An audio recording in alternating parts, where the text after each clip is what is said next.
श्री जानकी वल्लभो विजयते आत्मानुभूति self realisation channel में आपका स्वागत है। रामायण के किष्किंधा कांड का ये 33वां सर्ग।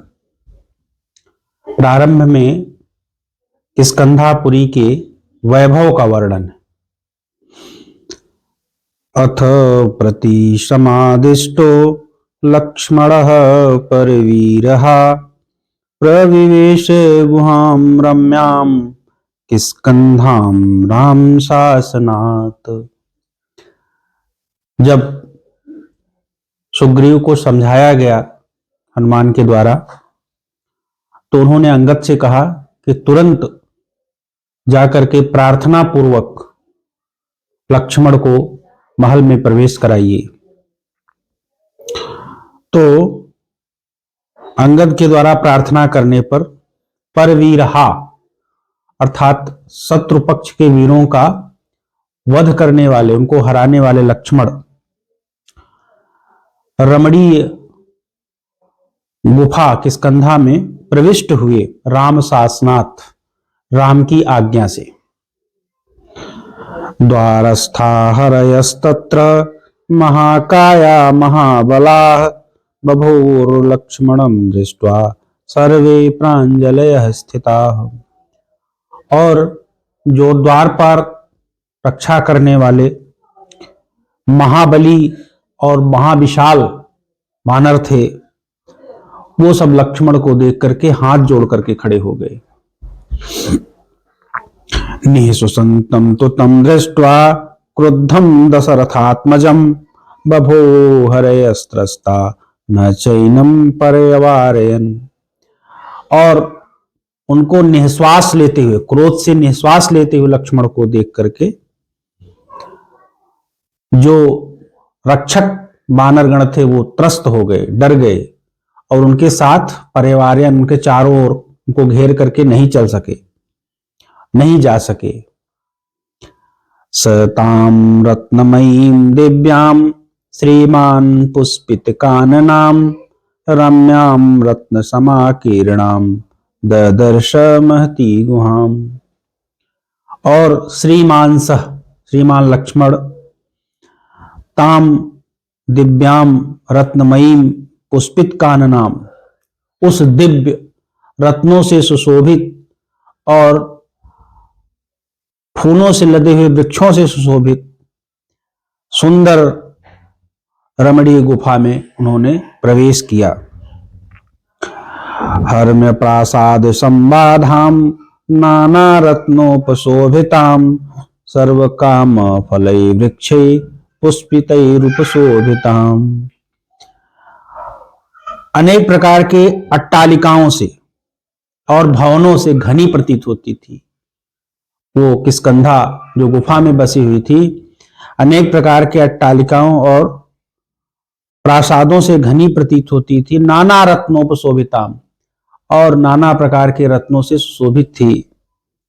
और सभी प्रकार के सर्व काम फले वृक्ष, सभी प्रकार के इच्छित जो फल हैं उनको देने वाले वृक्षों से, पुष्पित वृक्षों से वो सुशोभित थे। अर्थात किष्किंधा में इस प्रकार के वृक्ष थे जो मनवांछित फल देते थे। देव गंधर्व पुत्रैश्च वानरैः कामरूपिभिः दिव्यमालांबरधरैः शोभितां प्रियदर्शनैः। और किष्किंधापुरी में ऐसे वानर थे जो इच्छा अनुसार रूप धारण कर लेते थे। वो दिव्य मालाओं और वस्त्रों को धारण करने वाले थे, सुंदर दिखाई पड़ने वाले थे, और देवताओं और गंधर्वों के पुत्र थे। ऐसे वानर किष्किंधापुरी में रहते थे। चंदना गुरु पद्मानाम गंधै सुरभिगंधिताम मैरेयाणाम मधुनाम च सम्मोदित महापथाम। और उस किष्किंधापुरी में चंदन, अगुर और कमलों की सुगंध फैल रही थी, और उसके राजपथ पर मैरेय और मधु, इन दो मादक द्रव्यों की गंध फैल रही थी। अर्थात धन, वैभव और विलास, इन सब से परिपूर्ण किष्किंधापुरी थी। विंध्य मेरो गिरि प्रख्यै प्रासादैर्नेक भूमि भी ददर्श गिरिनद्यस्य विमलास्तत्र राघवः।